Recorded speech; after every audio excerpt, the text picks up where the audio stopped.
मैं एक बार फिर से आप लोगों का और जो वेबकास्टिंग पे हमारे साथ लाइव देख रहे हैं, सबका स्वागत करता हूं और आगे की यात्रा शुरू करते हैं।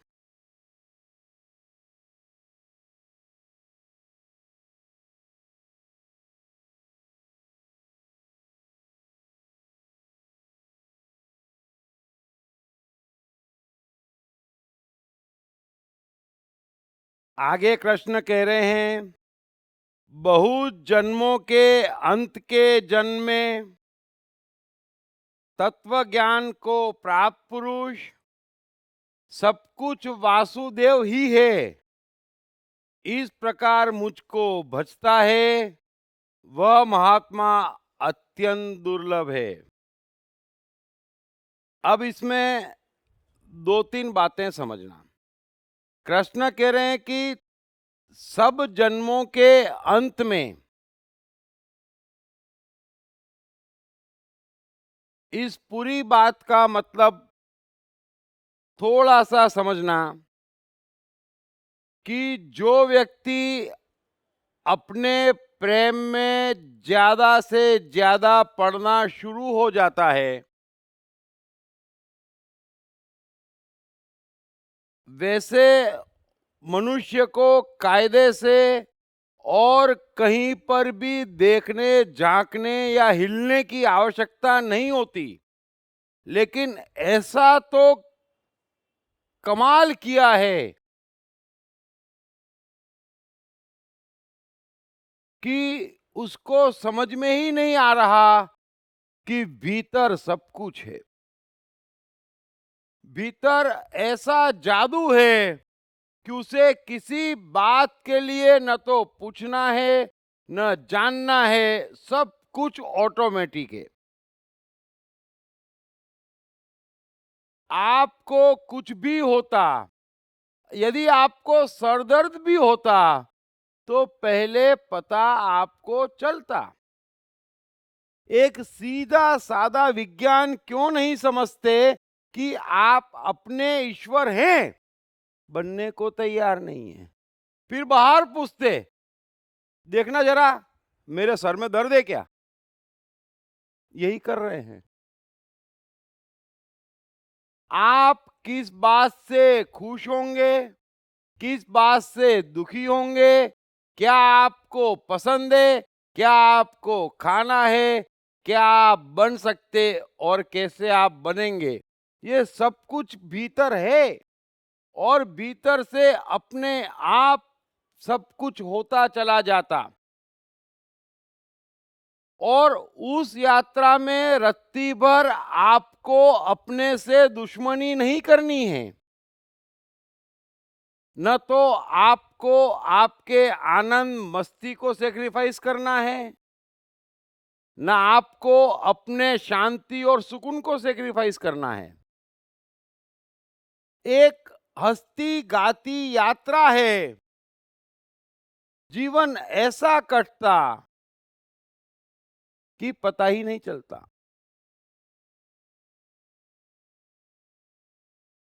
इतनी महान महान घटनाएं घटती, आप इतनी प्रतिभाओं के मालिक हो जाते और आप कहां से कहां पहुंच जाते, कुछ भी पता नहीं चलता।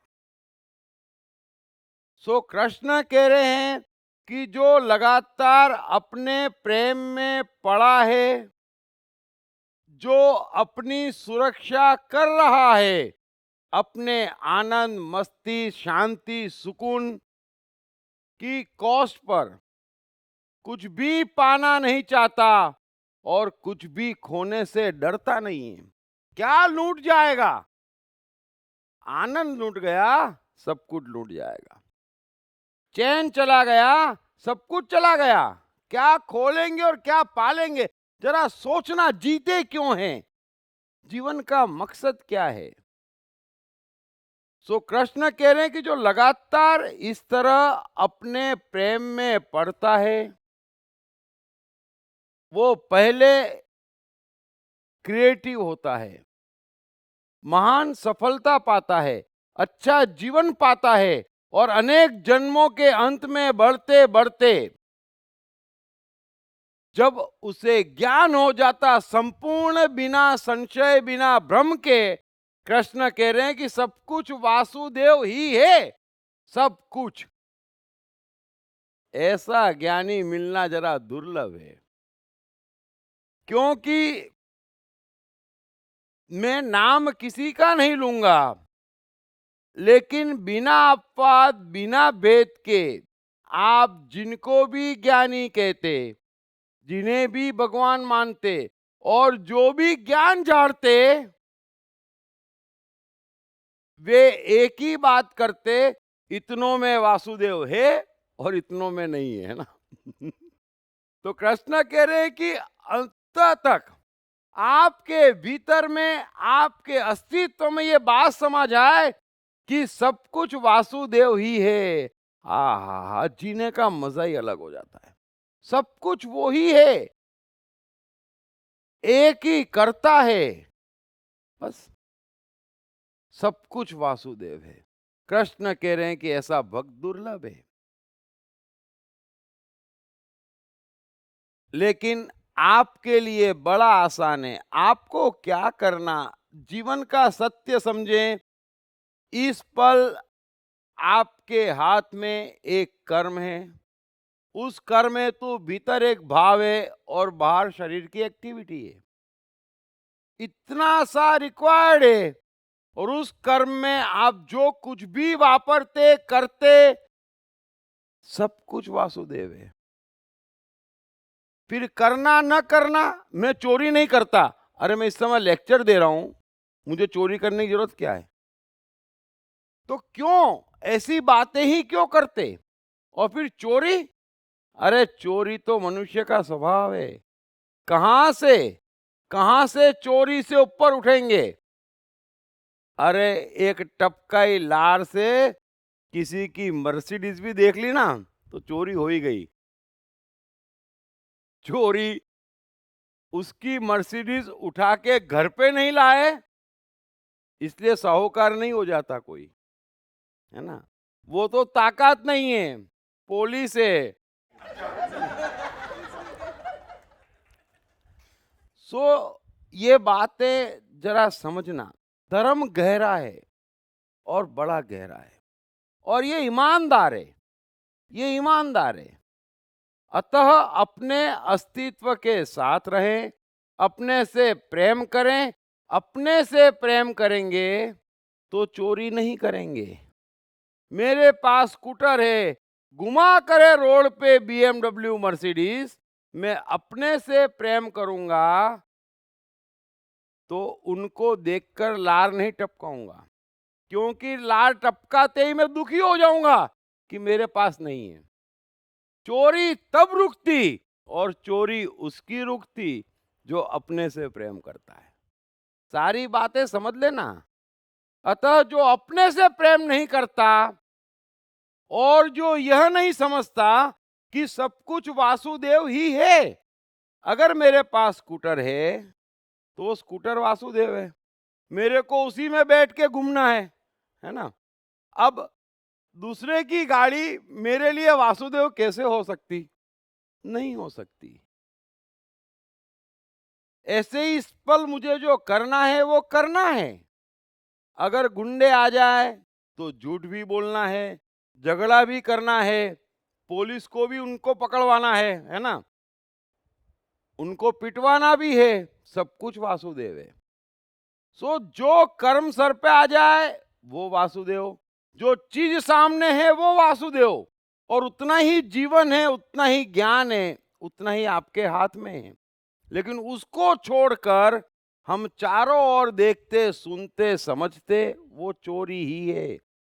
सो कृष्ण कह रहे हैं कि अनेक जन्मों के अंत में जो तहे दिल से समझ ले कि सब कुछ वासुदेव ही है, आहा कितनी शांति है।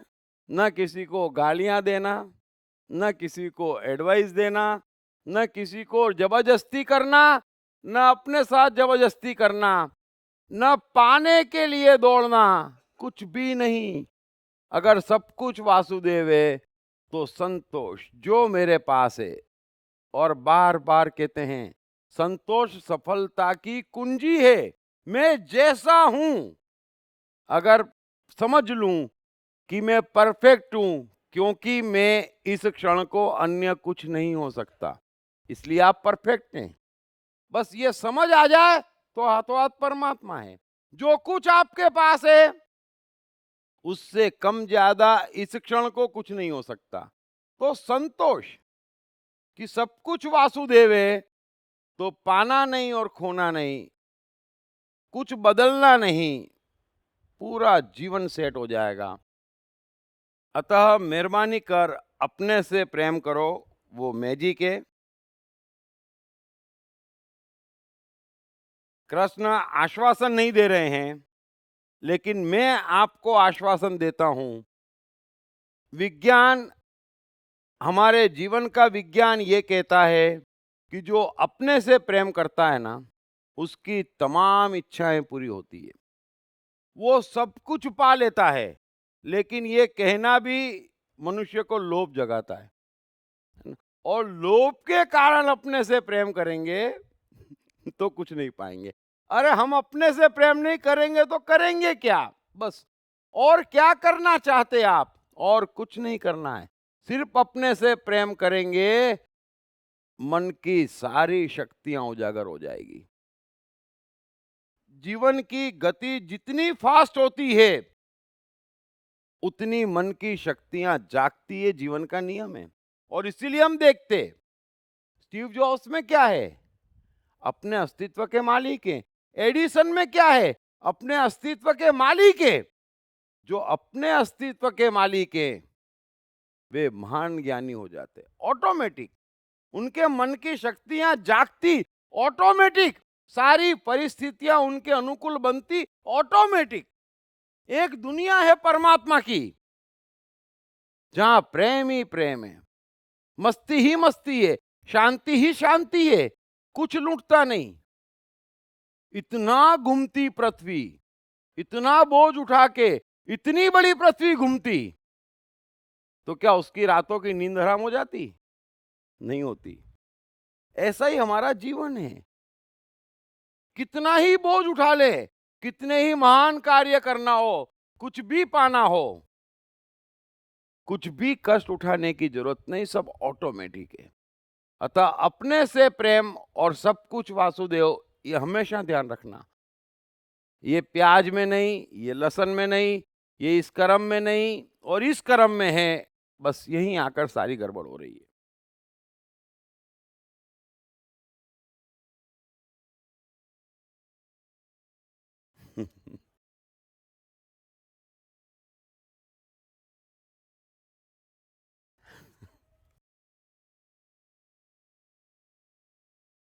आगे कृष्ण कह रहे हैं, कृष्ण भी छोड़ने वालों में से नहीं है। आगे वे कह रहे हैं, उन उन भोगों की कामना द्वारा जिनका ज्ञान हरा जा चुका है, वे लोग अपने स्वभाव से प्रेरित होकर उस नियम को धारण करके अन्य देवताओं को भजते हैं, अर्थात पूजते हैं। वाह! अब कृष्ण कह रहे हैं कि कायदे से तो मनुष्य को अपने से प्रेम करना चाहिए, कायदे से मनुष्य को अपने अस्तित्व के साथ और उसकी सहमति से जीना चाहिए, कायदे से मनुष्य को अपने जीवन की राह, अपने अस्तित्व को सुझाने देनी चाहिए, और कायदे से सारा ज्ञान उसे अपने अस्तित्व से मिलना चाहिए। कबीर को दोहे, कृष्ण को गीता, मोजार्ट को धुने, पिकासो को पेंटिंग अपने अस्तित्व से मिल रही है ना? बाहर से नहीं मिल रही है। न कोई पार्सल आ रहा है, न भगवान पार्शलिटी करके भिजवा रहा है ना? ऐसे ही हमारे अस्तित्व में भी एक से एक चीजें, एक से एक हीरे मोती छिपे पड़े हैं। तो कृष्ण कह रहे हैं कि अपने से प्रेम करो, अपने अस्तित्व को खुश रखो। आपका अस्तित्व आपको एक से एक चमत्कारिक बातें भेजेगा, चमत्कार भीतर से निकलेगा और दुनिया देखती रह जाएगी, है ना। कायदे से तो ये होना चाहिए, लेकिन उन भोगों की कामना द्वारा जिनका ज्ञान हरा जा चुका है, जैसे ही कृष्ण कह रहे हैं, लेकिन जैसे ही मनुष्य कामनाएं करता है, बाहर के विश्व में झांकता है, फिर कामनाएं करता है ना। हम भी क्या करते, बाहर झांकते, अरे इस धंधे में बड़ी कमाई है, हम बाहर झांकते ये गाड़ी चाहिए, हम बाहर झांकते ये डिग्री अच्छी है, हम बाहर झांकते ये धर्म अच्छा है, हम बाहर झांकते ये करना अच्छा है। और जैसे ही बाहर झांकते हम दौड़ पड़ते, अस्तित्व से बिछड़ जाते। तो कृष्ण कह रहे हैं कि जो बाहर से भागते और उन चीजों की कामना करते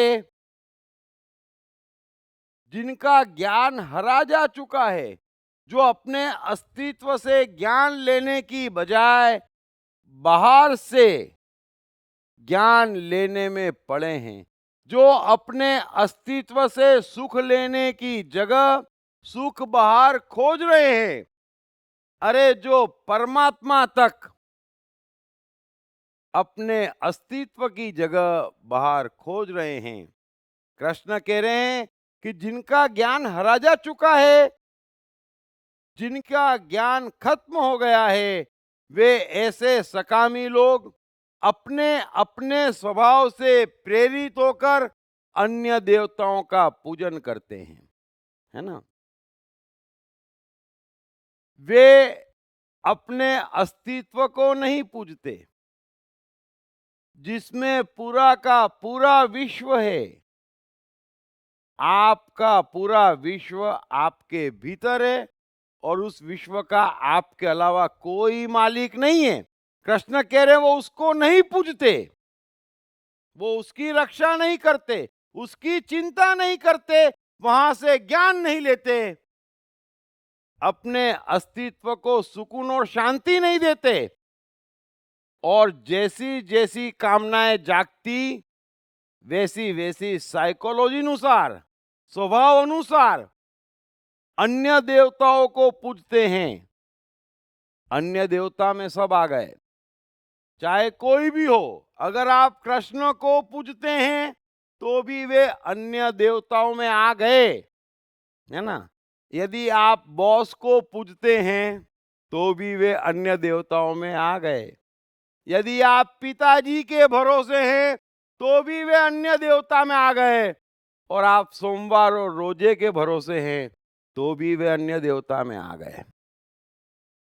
आप अपने अस्तित्व को छोड़कर किसी के भी भरोसे हैं, इसका अर्थ यह है कि सब कुछ वासुदेव नहीं है, है ना।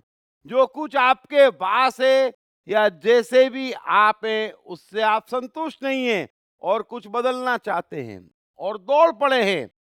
तो कृष्ण कह रहे हैं कि अपने स्वभाव से प्रेरित होकर और तरह तरह के नियमों को धारण करके वे अन्य देवताओं को भजते हैं, अर्थात पूजते हैं। और इससे ज्यादा परमात्मा का, अस्तित्व का, सत्य का और इस प्रकृति की लीला का अपमान नहीं हो सकता। बाहर से किसी भी तरह का कांटेक्ट, किसी भी वजह से बिना अपने अस्तित्व की सहमति के जीवन को नरक बना देता है। मैं कितनी बार समझाता हूं, अस्तित्व में सब कुछ है, परिस्थिति की डिमांड आने दो। यदि अंबानी पेट्रोल पंप पे पेट्रोल भर रहे हैं या एडिसन अनपढ़ नाइट वॉचमैन हैं, तो आविष्कार कैसे किए जाते हैं इसके लिए एडिसन को, या एक्सपांशन कैसे करना, कंपनी लॉ किसको कहते, या बड़े बड़े प्रोजेक्ट कैसे डालते या मैनेजमेंट किसको कहते, ये जानने के लिए धीरू भाई अंबानी को कहीं पढ़ने नहीं जाना है। सारा ज्ञान भीतर है, परिस्थिति की डिमांड तो होने दो। अभी तो परिस्थिति की डिमांड है कि कुछ काम करें, है ना।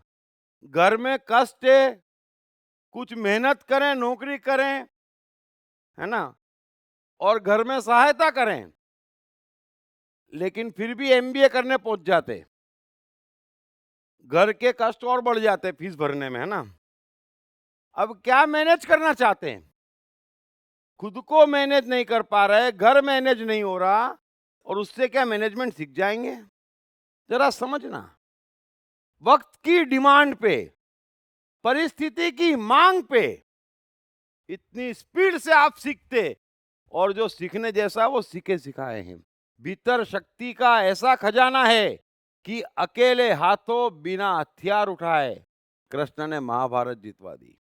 जरा समझना, आप उस भीतर की शक्ति को, भीतर के ज्ञान को, भीतर के अस्तित्व को क्यों ठुकराना चाहते?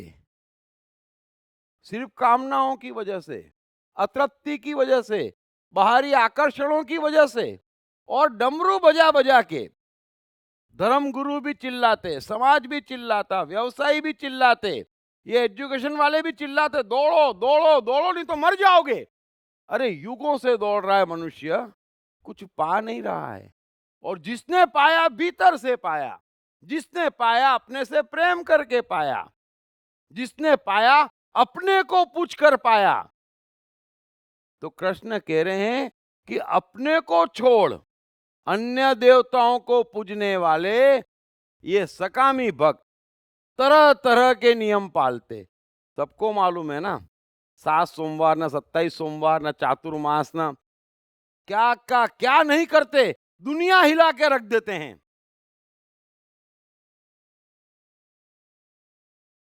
अस्तित्व से पढ़ाई आती मैं कितनी बार कहता, तो 11वीं से 12वीं पहुंचने के लिए और सब विषयों में डिस्टिंक्शन लाने के लिए भी 15-20 रोज काफी हैं। और अस्तित्व से पढ़ाई नहीं आती, कैसे कैसे नियम रखते, 4 बजे उठ के पढ़ूंगा, ट्यूशन भी करूंगा, स्कूल भी रेगुलर जाऊंगा, लेकिन होता क्या है, मर जाता आदमी। सो अस्तित्व से जो आ रहा है, अस्तित्व में जीना है, अस्तित्व में ज्ञान है, अस्तित्व में खुशी है। सो अस्तित्व में ना आए तो मत करो। जो कुछ बाहर से ग्रहण करते, अस्तित्व में भेजो, मेहरबानी कर, उसी को पूजो, उसी की मानो। कोई खजाना दे दे, कोई घर पे ही आ जाए, आने वाला नहीं है, लेकिन घर पे ही आ जाए कि मेरी जीवन भर की पूंजी आपको देता हूं, मत लो। एक बार भीतर भेजो कि ये पूंजी दे रहा है, क्या करूं, वो सोचेगा। और अस्तित्व से आए ले लो, ना आए छोड़ दो। आप जीवन का रहस्य ही नहीं जानते, आपका अस्तित्व जानता है। इतनी सी बात समझो, कुछ भी मिल जाए, कुछ भी खो जाए, सहमति अपने अस्तित्व की लो, अस्तित्व को जगाओ, उससे कम्युनिकेशन पैदा करो, वो सब जानता है।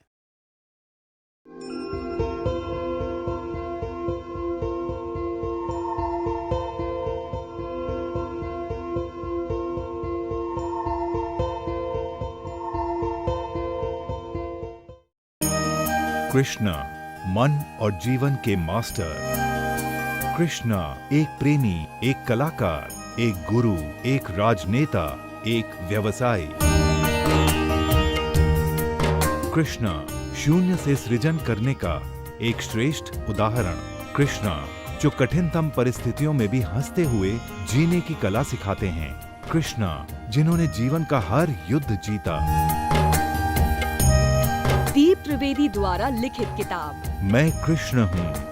ये किताब कृष्ण के संपूर्ण जीवन पर रिसर्च करने के बाद कुछ इस साइकोलॉजिकल अंदाज में सिलसिलेवार रूप से लिखी गई है कि जिसे पढ़ते पढ़ते आपका जीवन भी बदलता चला जाएगा। कृष्ण हूँ। ये किताब अंग्रेजी, हिंदी, मराठी तथा गुजराती में एक साथ atmanestore.com साथ ही सभी प्रमुख ई-कॉमर्स साइट्स पर भी उपलब्ध है। आगे कृष्ण कह रहे हैं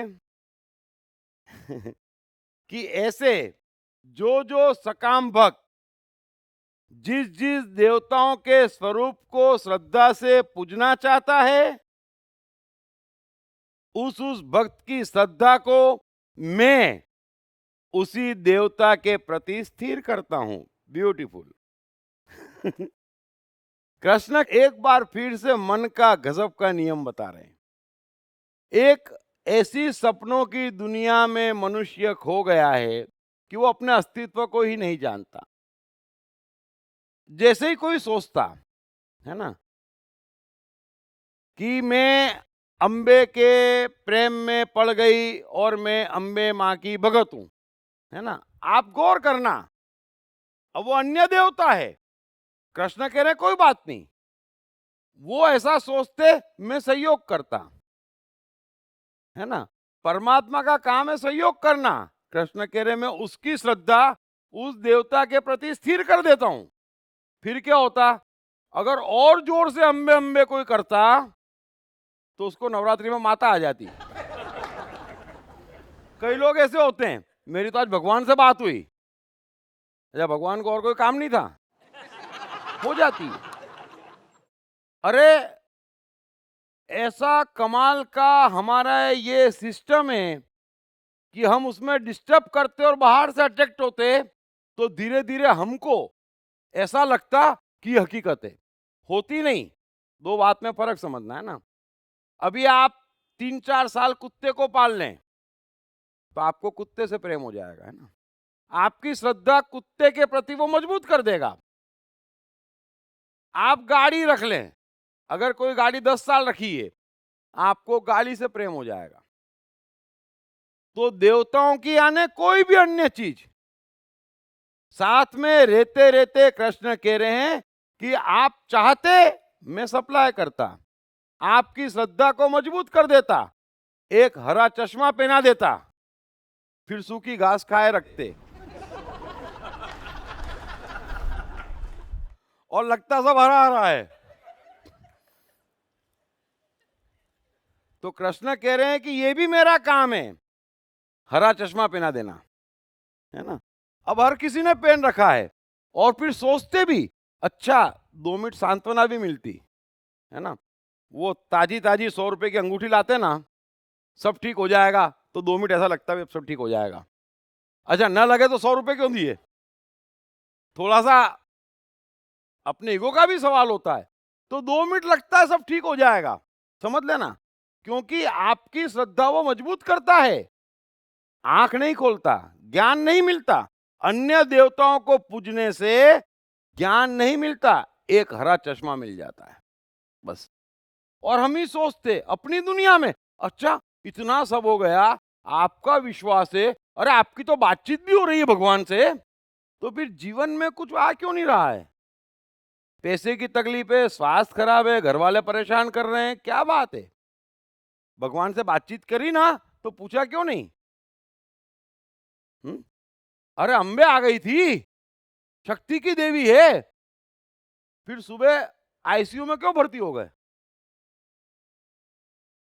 जरा समझना, अपनी ही दुनिया है, हरा चश्मा है।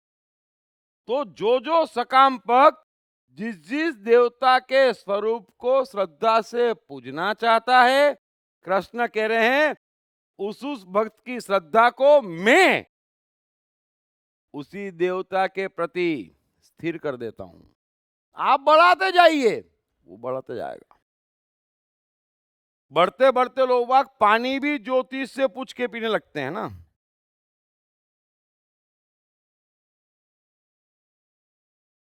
आगे कृष्ण कह रहे हैं कि वह पुरुष उस श्रद्धा से युक्त होकर जो मैंने बढ़ाई है ना, समझ लेना, परमात्मा दोनों काम करता, परमात्मा सहयोगी है। इस बात को लाओ त्सु ने बड़े गजब से समझाया है, और जब लाओ त्सु मैंने कही थी और जिन्होंने सुनी है उन्होंने ये सारे सूत्र और सारी सिस्टम समझी हुई है। तो जो मांगो वो देता है ना। आप क्या चाहते? बड़ी डिग्री मिल जाए। तो बड़ी डिग्री मिल जाए, उसमें आपका यह चाहना आ ही गया कि 8 घंटे स्कूल, 4 घंटे ट्यूशन, है ना, मस्ती गई। कृष्ण कह रहे मैं पूरी कर देता तमन्ना, मस्ती चली जाती। बड़े ध्यान से समझना, वो सहयोगी है। आप ही चाहते वो सहयोग करता। आप चाहना बंद कर दे, कभी नहीं जाएगी मस्ती, कभी नहीं जाएगी शांति, कभी नहीं जाएगा संतोष। तो कृष्ण कह रहे हैं इस बात को समझना कि मैं ही श्रद्धा बढ़ाता। आप मांगते मैं बढ़ाता, ले ले डिग्री, मेरा क्या जा रहा है। अरे अंदर से पढ़ाई नहीं आ रही है, एक का एक चैप्टर 8 बार पढ़ते, स्कूल में भी मार खाते, ट्यूशन में भी मार खाते, पर ये नहीं समझते कि हमारे लिए पढ़ाई नहीं है। जिनके लिए पढ़ाई होती एक बार में याद हो जाता। आगे कृष्ण कह रहे हैं कि वह पुरुष उस श्रद्धा से युक्त होकर उस देवता का पूजन करता है और फिर उस देवता से मेरे द्वारा ही विधान किए हुए उन इच्छित भोगों को निसंदेह प्राप्त करता है। कृष्ण कह रहे हैं कि दोनों काम मैं करता। जैसे ही मनुष्य चाहता, हाँ ये देवता ठीक है ना, चाहे बॉस हो, परिवार हो, पैसा हो, डिग्री हो, नियम हो, धर्म हो, कुछ भी, कोई भी अन्य देवता आपके अस्तित्व को छोड़कर जैसे ही आप आइडेंटिफाई करते और पास करते कि यस, कृष्ण कहते हैं मैं आपकी श्रद्धा मजबूत कर देता। फिर आपके और उसके खेल में आपको क्या फल मिलना चाहिए वो भी मैं तय करता और देता, है ना, वो भी तय करता और देता। और वो फल क्या आता, इस बात को विवेकानंद ने समझाया है। थोड़ा सा अपनी सिस्टम समझें। हमें अपने पे श्रद्धा है, अपने अस्तित्व पे श्रद्धा है और अपने से प्रेम है, तो इस जन्म में हम किसी भी अन्य देवता से प्रेम नहीं कर सकते, न करेंगे। अब हमें अपने पे श्रद्धा नहीं है, हमें अपने पे विश्वास नहीं है। क्यों नहीं है? क्योंकि हम संतुष्ट नहीं हैं, हम कॉन्फिडेंट नहीं है कि सब कुछ वासुदेव है। जब कृष्ण कह रहे हैं कि तीनों गुण मेरे द्वारा उत्पन्न होते, तो फिर आप में खराबी क्या है? मान लो वासुदेव हो गए, है ना। सब वस्तुओं में मैं हूं, तो आपके पास जो कुछ भी वस्तुएं हैं उसमें वो है ना। जैसे भी व्यक्ति आसपास हैं, अभी तो उसमें भी वो है ना। अब हम वो नहीं मानते, नहीं संतुष्ट हैं, तो हम परिवर्तन चाहते। परिवर्तन चाहते, यही सारी जड़ है। तो फिर अन्य देवताओं को पूजते, है ना। अब एक बात समझना कि यहां पर हर एक को अपनी क्षमता का मिलता है ना। यदि आपकी क्षमता है 2 आदमी से एक साथ झगड़ने की, तो वो फल आपको मिलेगा और अपने आप मिलेगा, है ना। आप 2 आदमी आएंगे, मजबूत है, बराबर मारेंगे, किसी भी अन्य देवता को पूजने नहीं जाएंगे, बराबर है। अब आपकी क्षमता एक आदमी से भी निपटने की नहीं और 3 आदमी आ गए, तो क्या करेंगे? तुरंत अन्य देवता खोजेंगे, है ना, कि कोई आओ और मुझे बचाओ। तो जैसे ही कोई मनुष्य अपनी क्षमता से ऊपर का चाहता, है ना, जिसे इस संसार की न्याय प्रणाली पे विश्वास नहीं है, जो टाइम एंड स्पेस के गणित को नहीं समझता, वो क्या करता? वो या तो चीज वक्त से पहले चाहता या क्षमता से ज्यादा चाहता। अब ये दोनों ही कंडीशन में आपको अन्य देवता को पूजना पड़ेगा। आप अपने अस्तित्व को नहीं पूज सकते ऐसे में। विवेकानंद कहते हैं कि स्वयं पे श्रद्धा आस्तिकता है और दूसरे पे, किसी भी दूसरे पे श्रद्धा नास्तिकता है। इसलिए ये मत समझना कि जन्माष्टमी मनाने इस्कॉन चले गए तो आस्तिकता है, नहीं, वो दूसरे पे श्रद्धा है, वो दूसरे पे श्रद्धा है। आपका कृष्ण आपके भीतर है, बस विश्वास करने की बात है, अपनाने की बात है, समझने की बात है, जगाने की बात है। दूसरे पे श्रद्धा नास्तिकता है। फिर वो किसी पे भी हो आपकी, कोई बाहर की चीज, कोई भी बाहर की चीज आपके अस्तित्व को प्रभावित न करती है, न कर सकती है। कई लोग कहते हैं इसमें सुख है, दूसरे लोग कहते हैं इसमें दुख है। कहां चीज बाहर है, हर एक पे प्रभाव अलग अलग करती। जिसने जिस देवता को पूजा है उसे लगता हाँ इसमें मेरा सुख है। कृष्ण कहते मैं तेरी श्रद्धा फिक्स करता हूं, हरा चश्मा पहना देता हूं, फिर तुमको लगता हाँ ये मिल जाए मैं सुखी हो जाऊं। फिर कष्ट उठाते, वो मिल भी जाता, लेकिन चश्मा तो हरा है, मिलने पर मालूम पड़ता इसमें तो कोई सुख नहीं है। हरे चश्मे से आप देखते ना, सुख नहीं है। तो कृष्ण कह रहे हैं कि मेरे द्वारा ही विधान किए हुए इन उचित भोगों को वो निसंदेह पाता है। और क्या पाता है वो भोगों में? अपने पे श्रद्धा खोता चला जाता है। ये एकमात्र फल निश्चित किया हुआ है, समझ लेना इस बात को। जितनी श्रद्धा आप दूसरों पर करते, जितना आप दूसरों के भरोसे जी रहे हैं, कृष्ण कह रहे हैं कि मेरे द्वारा विधान किया हुआ फल आप हाथों हाथ पा रहे हैं। उसी मात्रा में आपकी अपने पर से श्रद्धा मैं उठाता चला जा रहा हूं। और जिसमें श्रद्धा नहीं, जिसमें विश्वास नहीं, जिसमें कॉन्फिडेंस नहीं, वो न कुछ पा सकता न बन सकता कुछ भी। इस बात को समझना। और ये आप भी जानते हैं, अभी दुकान खोली है, कायदा तो ये कहता है कि धंधे की समझ हो, ईमानदारी से काम करो, अच्छी मेहनत करो, अच्छा कमाएंगे। अब इस बात को जो मान लेता वो अपने पे श्रद्धा कर रहा है। अब कोई कहता नहीं पहले वास्तु के हिसाब से दुकान चुनूंगा, तो क्या होता? हाथों हाथ आपकी अपनी प्रतिभा से, अपने धंधे से विश्वास उठ जाता और उस विश्वास की कुछ मात्रा वास्तु में लग जाती। फिर वास्तु से निपटते, फिर ज्योतिष आते, कब खोलें वो भी हो जाता, हरा चश्मा मिल जाता, फिर वो जाता, फिर मुहूर्त में मंत्र जाप नारियल सारियल है ना, वो भी हो जाता। अब इतना विश्वास खो दिया आपने अपने धंधे पर से, अपनी प्रतिभा पर से, फिर आप कहते धंधा ठीक से चलता नहीं। वो चलेगा कैसे? मैं बार बार कहता हूं, 100 में से 90 शादियां कुंडली मिलाकर, ज्योतिष को दिखाकर और विधि विधान से होती है। और उन सबसे पूछ लो भाई मजे में हो, पूछ लो आप। सारी दुकानें वास्तु के हिसाब से तोड़ फोड़ दी जाती, तो फिर इतनी मंदी बार बार क्यों आती बाजार में? जरा समझना। दूसरों पे श्रद्धा, अपने पे अश्रद्धा है।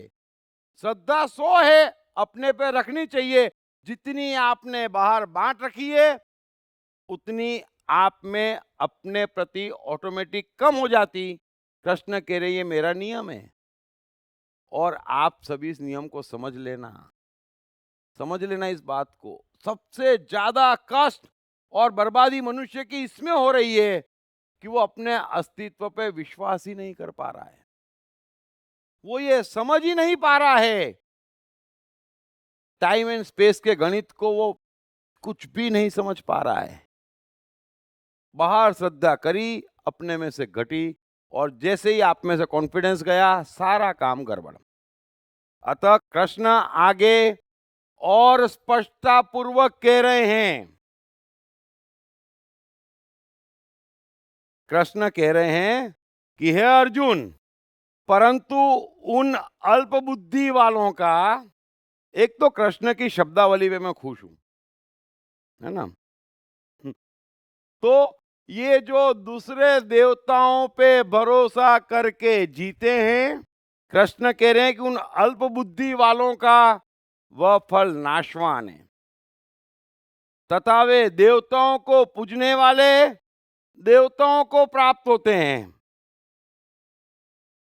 अभी अगर मैं पिताजी के भरोसे हूं, समझना, तो मेरे देवता पिताजी हैं।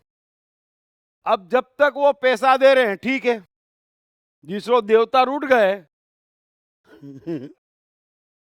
कृष्ण कह रहे हैं उनका वो फल नाशवान है, वो सड़क पे आ जाता है ना।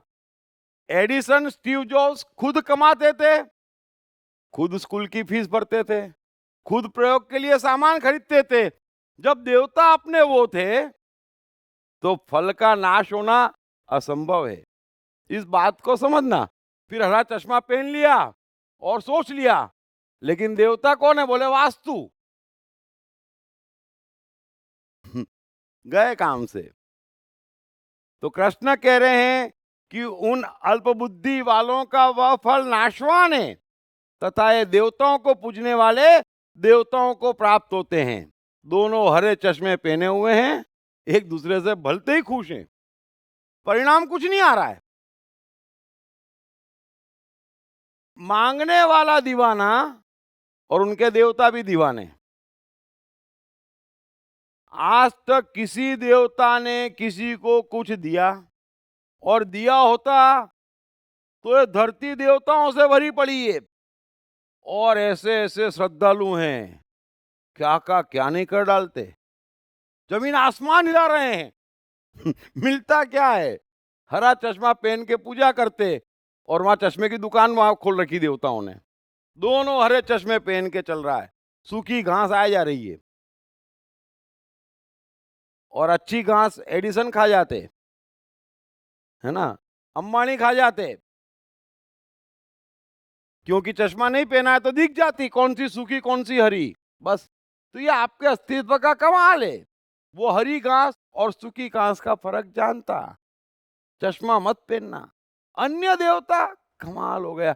जीवन मेरा और भरोसे किसी और के। जीवन मेरा और सहायता कोई और करेगा। जीवन मेरा, फैसला कोई और करेगा। जीवन मेरा, सुख कोई और देगा। कमाल करते हैं। तो फिर जी भी कोई और लेगा। है ना। तो मेहरबानी करके कृष्ण कह रहे हैं कि उन अल्पबुद्धि वालों का वह फल नाशवान है। लेकिन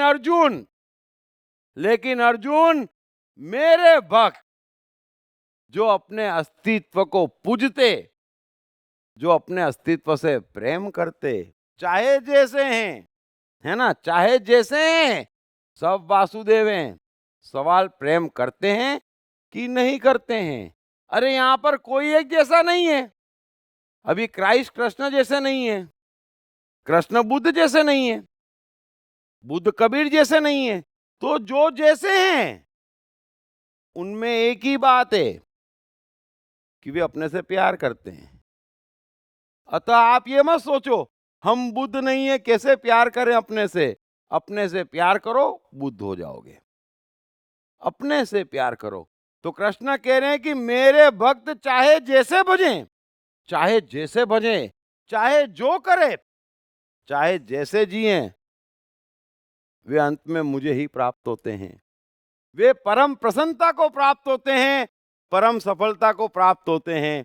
मेरे भक्त जो अपने अस्तित्व को प्रेम करते, वो मेरे भक्त हैं। वो फिर चाहे जैसे भजें। अभी मेरा जीवन है, मुझे चश्मा पहन के खुश होना है कि बगैर चश्मा पहने खुश होना, मुझे टी शर्ट पहन के खुश होना कि धोती पहन के खुश होना, सवाल ये है मुझे खुश होना। तो कृष्ण कह रहे हैं चाहे जैसे भजें, सब कुछ वासुदेव है।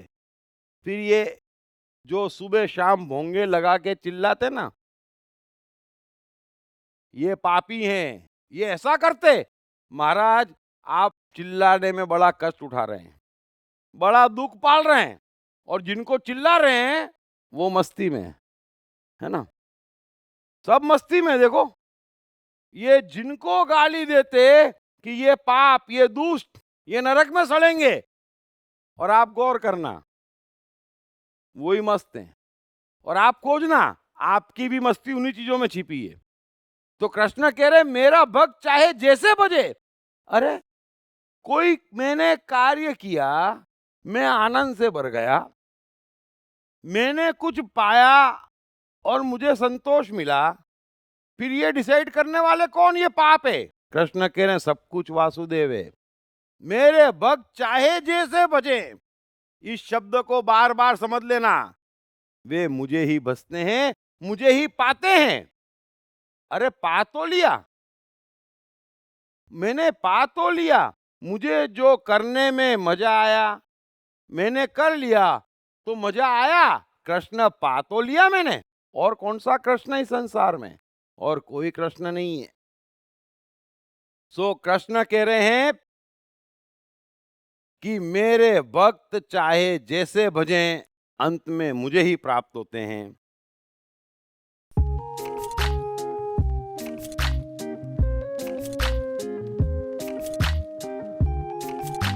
हाय, मेरा नाम शील कुमार अवस्थी है और मैं बैंक में काम करता हूँ as a senior manager. My name is Omkar Kulkarni and I'm a engineering student. मेरा नाम जयराम प्रसाद है, मैं सेल्फ एम्प्लॉयड हूँ। मैंने इनकी बुक पढ़ी I am the mind. Sir ने I am the mind book में बहुत क्लियरली मेंशन किया है कि माइंड किस तरीके से वर्क करता है, कैसे प्रॉब्लम्स को क्रिएट करता है और इसका सोल्यूशन क्या है लाइफ में। It's a really great book that I've come across in so many years. I've read many books but this one stands apart. इस पुस्तक की सरल भाषा, साधारण ढंग से मन का क्लासिफिकेशन ने मुझे बहुत प्रभावित किया है। I have read the book. It clearly identifies, explains the difference between your brain and the mind. All the 7 states of the mind are clearly defined in that book and that's the best thing about the book. So it's a very nice book written in a very clear language. मेरा तो मानना है, मैं मन हूँ पुस्तक, हर व्यक्ति को पढ़ना चाहिए।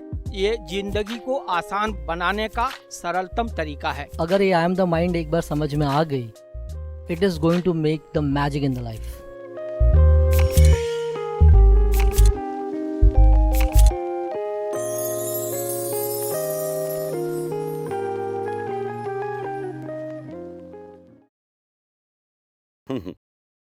आगे कृष्ण एक तो कोई जगह नहीं छोड़ते, कमाल के साइकोलॉजिस्ट हैं।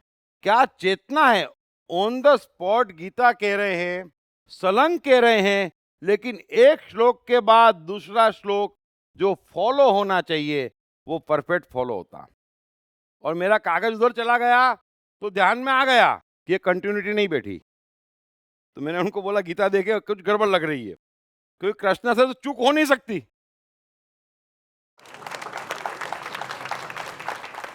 और साइकोलॉजी एक मेरा सब्जेक्ट है, तो एक शब्द भी कहीं से मिस हो जाता तो मालूम पड़ता है। तो आगे कृष्ण कह रहे हैं कि ये जो बुद्धिहीन पुरुष, ये बुद्धिहीन पुरुष मेरे अनुत्तम अविनाशी परम भाव को न जानते हुए मन इंद्रियों से परे मुझ सच्चिदानंद घन परमात्मा को मनुष्य की भांति जन्म कर व्यक्ति भाव को प्राप्त हुआ मानते हैं। ये बात कृष्ण स्पेशली इस्कॉन के लिए कह रहे हैं कि तुम मेरे गुणों को, मेरे परम भाव को न जानकर मुझे व्यक्ति की तरह जन्मा मान रहे हो। तो व्यक्ति के तौर पर तो कृष्ण बुद्ध के पास भी 2 आंखें हैं, हमारे पास भी 2 आंखें हैं, 2 पांव है, हमारे पास भी 2 पांव है। ये कोई बात नहीं हुई।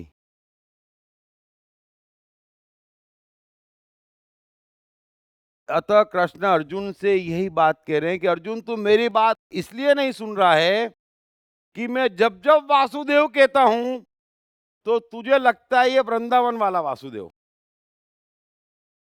कृष्ण कह रहे मैं वो नहीं हूं, मैं जो कह रहा हूं वो बहुत ऊपर हूं, और तू जो देख रहा है वो 70 साल का वासुदेव है ना। तो दोनों बात में फर्क है। लेकिन ये बुद्धिहीन पुरुष कभी भी जन्म मरण से ऊपर मुझ अविनाशी को नहीं जानता। और मनुष्य की भांति जन्मकर व्यक्ति भाव को प्राप्त हुआ मानता है। अब इससे ज्यादा तो कृष्ण नहीं कह सकते कि मेरी पूजा मत करना भाई, है ना। मैं व्यक्ति नहीं हूं, गुण हूं, आपके भीतर बैठा हूं, वही गुण आप में भी है। बस बात इतनी सी है कि जो गुण कृष्ण में है वही गुण हमारे में है, वो ढके हुए हैं। बात गुणों की है, व्यक्ति की नहीं है। ये 70 साल, ये 80 वर्ष नहीं है। हम शरीर नहीं है, हमारा नाम नहीं है, हमारा खानदान नहीं है, है ना। वो सब तो मिटने वाले हैं। कृष्ण कह रहे मैं अविनाशी हूं, मिट सकता ही नहीं हूं। अरे 5000 वर्ष हो गए, गीता मिटी क्या? कृष्ण की द्वारका मिट गई, समझ लेना। जो मिटने वाला है वो मिटने ही वाला है, यही तो कृष्ण कह रहे हैं। और जो बचने वाला है वो बचने ही वाला है। आपका लिया आनंद कोई मिटा नहीं सकता, अविनाशी है वो। आप जो अपने से प्रेम करते हो वो अविनाशी है, लेकिन इस लीला को आप जानते नहीं। जो मनुष्य 24 घंटे में से जितना ज्यादा आनंद, शांति, सुकून, संतोष, मस्ती, क्रिएटिविटी में रहता है, फिर कुछ भी करे जो कृष्ण कह रहे हैं, किसी भी वजह से, किसी भी कारण से, किसी भी चीज से वो मुझे प्राप्त होता है। उसके भीतर की मन की शक्तियां जागती चली जाती है और फिर एक दिन अनपढ़ वॉचमैन महान वैज्ञानिक हो जाता है। इस बात को आप समझो, जिस पेड़ पे बैठा है उसकी शाखा काटने वाला कालिदास महाकवि हो जाता है। ये वो लोग हैं जिन्होंने अपने से प्यार किया है। तो आनंद अविनाशी है, मस्ती अविनाशी है। जो आप लेते वो कभी नहीं मिटती, न मिट सकती है। और आप भी ध्यान रखना, आप भी कोई अच्छे दिन जब भी गुजारे हो, कितना याद करते हैं, क्या दिन थे, है ना। वो मिटते नहीं है। तो जितना जो मनुष्य आनंद देता, भीतर मस्ती देता, शांति देता, सुकून देता, संतोष देता भीतर, उतने उसकी मन की शक्तियां जागती चली जाती और उसके आसपास की परिस्थितियां अनुकूल उस हिसाब से बनती चली जाती। इसलिए बिना अपवाद के सारे ज्ञानी कहते मस्त रहो, शांति में रहो, संतोष में रहो। आप बोलेंगे महाराज वो सब हम रह लेंगे, बस ये हमारी लिस्ट पकड़ो और पूरी कर दो, है ना। हर कोई ऐसे ही फिक्र में है कि मेरी ये तमन्ना पूरी हो जाए, फिर मैं शांति से रहूंगा। और लिस्ट पढ़ लेना एक बार अपनी, ऐसा लगेगा प्रैक्टिकली सोचेंगे तो अभी 40-50 जन्म तो शांति का कोई चांस नहीं है।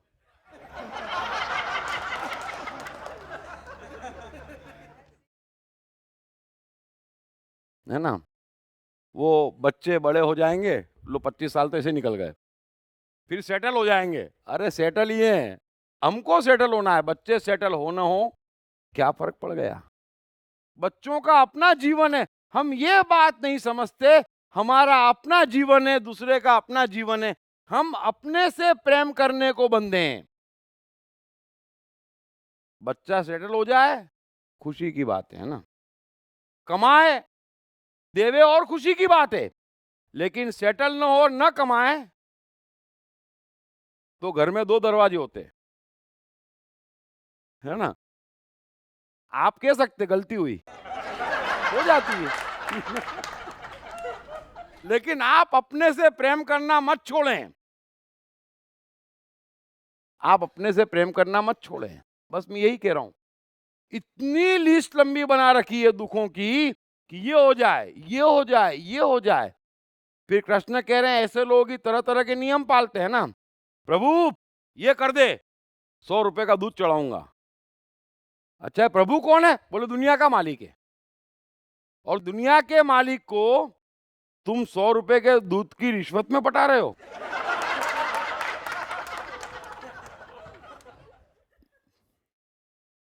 कैसे कैसे खेल हम खेलते, हरा चश्मा पहन के। 3 सोमवार करूंगा, फिर वो लोग भी कहते हैं तमन्ना पूरी हो जाएगी। थोड़ा समझो इस बात को, हरा चश्मा मत पहनो। तो कृष्ण कह रहे हैं कि मैं व्यक्ति नहीं हूं, मैं गुण हूं और अविनाशी हूं।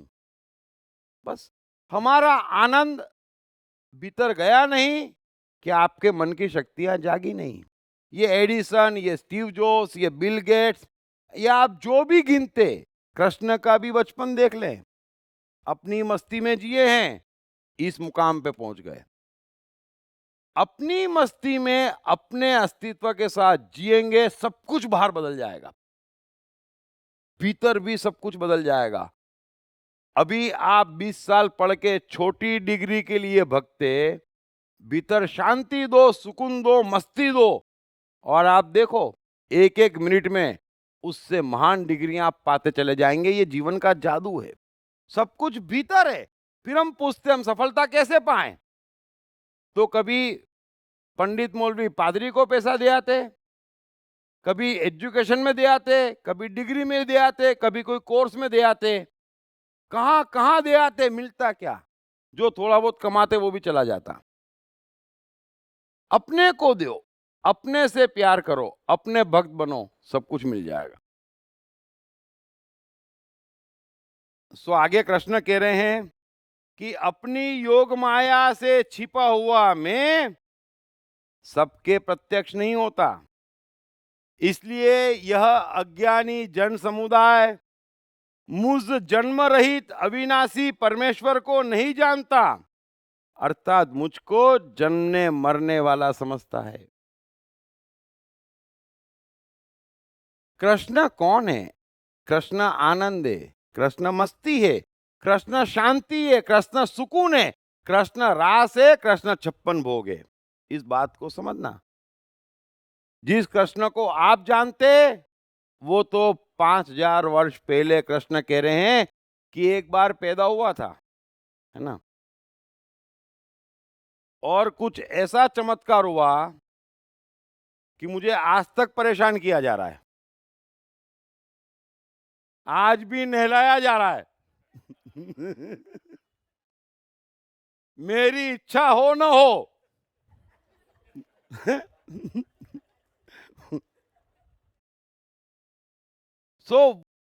कृष्ण व्यक्ति नहीं है, कृष्ण आनंद है, और कृष्ण के पहले भी आनंद का अस्तित्व था। कृष्ण खुशी है, और कृष्ण के आने से पहले, आज से 5000 वर्ष पूर्व भी खुशी का अस्तित्व था, शांति का अस्तित्व था। तो कृष्ण कह रहे हैं मुझ अविनाशी को नहीं जानते, और फिर पकड़ पकड़ के मेरे साथ प्रयोग करते, उससे कुछ फायदा नहीं है। तो मेहरबानी करके समझो, एक चीज का विश्वास करो, आपका अस्तित्व सब कुछ जानता है। आप जीते हैं अपने अस्तित्व को मीठे मीठे भाव देने में, क्योंकि उन भावों में ही कृष्ण है। और आप भी जानते हैं, जरा सी मस्ती आती, जरा सी खुशी आती, किसी काम करने में मजा आता, आपको मजा आ जाता। मजा क्या है, आनंद क्या है, शांति क्या है? कि कुछ करके मिलती, बस। तो करना और मिलना हाथों हाथ है। तो क्यों ऐसा काम करते जिसमें शांति नहीं मिलती? हाथों हाथ है, कर्म का फल हाथों हाथ है। आपको शांति, आनंद, सुकून मिलते, मस्ती आती, तो उसका फल हाथों हाथ है, आपके मन की शक्तियां जागती। कर्म में आनंद नहीं, शांति नहीं, मस्ती नहीं, सुकून नहीं, तो मन, बुद्धि, अहंकार विकृत हो जाते, फल हाथों हाथ है। तो क्यों विकृत होना चाहते? क्यों विकृत होना चाहते? एक ही फल है, मन की शक्तियां जागे, ये सारे भ्रम जाएं, और भीतर से कविताएं निकले, म्यूजिक निकले, बिजनेस निकले, भीतर से निकले। जिनके भीतर से निकलता वो विश्व पे राज करते, फिर उन्हें इच्छा करने की जरूरत नहीं पड़ती है ना। मार्क जकरबर्ग को इच्छा नहीं करनी पड़ी, 5 साल में भगवान ने कहां से कहां पहुंचा दिया। फेसबुक भी भीतर से आती, उसके पहले किसी किताब में फेसबुक क्या होती है लिखा हुआ नहीं था, जो जकरबर्ग ने पढ़ा, समझ लेना। सब चीजें भीतर से आती। जब स्टीव जॉब्स ने एप्पल खोजा तो उसके पहले कहीं एप्पल लिखा हुआ नहीं था कि एप्पल ऐसे बनाते। तो चीजें भीतर से निकली है, वे सफल है। उनके साथ परमात्मा है। परमात्मा चीजें किनके भीतर से भेजता? जो अपने को प्रेम करते। जितना आनंद शांति सुकून देते, परमात्मा उतनी क्रिएटिविटी देता, माहौल बनाता चारों ओर, सब अपने आप होता। सो कृष्ण कह रहे हैं कि मुझ अविनाशी को पहचानो। मैं जन्मने वाला और मरने वाला नहीं हूं। मैं व्यक्ति भाव नहीं हूं। मेरा शरीर नहीं है। मुझे छोटा मत करो, मुझे छोटा मत करो।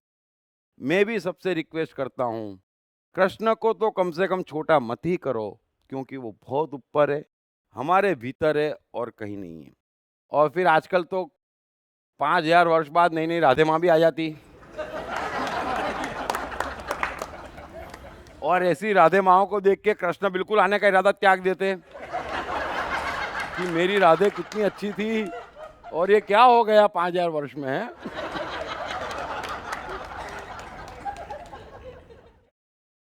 सो जब तक आप कृष्ण को व्यक्ति भाव में मानेंगे, तब तक ये राधे माँ और कृष्ण के अवतार आते रहेंगे। और हिंदुस्तान में ये सद्भाग्य है कि एक कृष्ण इतना दे गए, और ऐसा कोई युग नहीं निकलता जब 100-200 लोग यहाँ पर दावा करते नहीं मिलते मैं कृष्ण का अवतार हूं।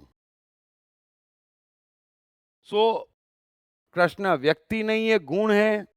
आनंद शांति मस्ती सुकून क्रिएटिविटी है, एक ऊर्जा है जो 5000 वर्ष पहले नहीं 50 लाख वर्ष पहले भी थी।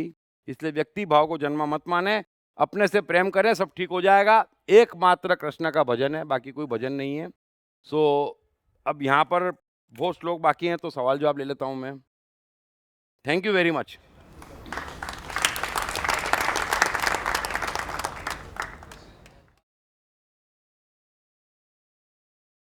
कृष्ण।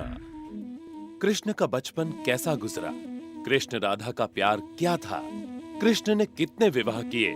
कृष्ण की चाइल्ड साइकोलॉजी क्या थी? कृष्ण ने ग्वाले से द्वारकाधीश तक का सफर कैसे तय किया? ये यादव स्थली क्या है? इन तमाम सवालों के जवाब जानिए। दीप त्रिवेदी द्वारा लिखित किताब मैं कृष्ण हूँ।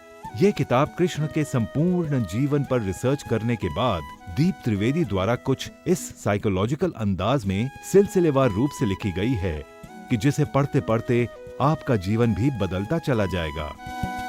मैं कृष्ण हूँ। ये किताब अंग्रेजी, हिंदी, मराठी तथा गुजराती में एक साथ atmanestore.com साथ ही सभी प्रमुख ई-कॉमर्स साइट्स पर भी उपलब्ध है। दीप त्रिवेदी की मनुष्य के जीवन और उसकी साइकोलॉजी पर एक गहरी पकड़ है। मनुष्य जीवन के विभिन्न पहलुओं पर सर्वाधिक चर्चा करने का रिकॉर्ड भी उन्हीं के नाम पर है। मनुष्य जीवन का ऐसा कोई पहलू नहीं जिस पर उन्होंने खुलकर चर्चा ना की हो, जैसे कि path of life, personality, complex, guilt, love, expectation, partiality, acceptance, fear, hypocrisy, creativity, wealth, who is God, concentration, confusion, power of transformation, joy and success, mind and brain, day sleep, natural intelligence, change your future, ego, non-violence, freedom, तथा दीप talks ताओ ते चिंग के अंतर्गत दीप त्रिवेदी द्वारा मशहूर Chinese philosopher लाओ त्से के महान सूत्रों पर चर्चा, परिचय, समय, मन, सफलता, संकट, धर्म, राजनीति और दीप टॉक्स भगवत गीता के अंतर्गत जीवन की किसी भी समस्या से निपटने के लिए दीप त्रिवेदी द्वारा भगवत गीता के संपूर्ण 18 अध्याय पर चर्चा। आप ये तमाम डीवीडीज और सीडीज सुनकर अपना और अपने परिवार का जीवन बदल सकते हैं। ये तमाम डीवीडीज और सीडीज आत्मन ई स्टोर तथा अन्य सभी ई-कॉमर्स साइट्स पर उपलब्ध हैं। हर बच्चे में सफल और महान बनने की संभावना छिपी होती है। सवाल बच्चे द्वारा अपनी प्रतिभा को निखारने का तथा सही परवरिश पाने का ही होता है। दीप त्रिवेदी द्वारा लिखित रोचक ग्राफिक बुक्स पढ़िए। The story of Thomas Edison, अनपढ़ एडिसन के महान वैज्ञानिक बनने की दास्तान। नॉटिनेस टू ग्रेटनेस, स्टीव से स्टीव जॉब्स बनने की कहानी। हॉटी टू डॉन्टी, चाइल्ड साइकोलॉजी समझने हेतु शेर के बच्चे की कहानी। ना सिर्फ बच्चों बल्कि हर माता पिता व टीचर के लिए भी आवश्यक ग्राफिक बुक्स, हिंदी तथा अंग्रेजी में आत्मन ई स्टोर तथा अन्य सभी ई कॉमर्स साइट्स पर उपलब्ध।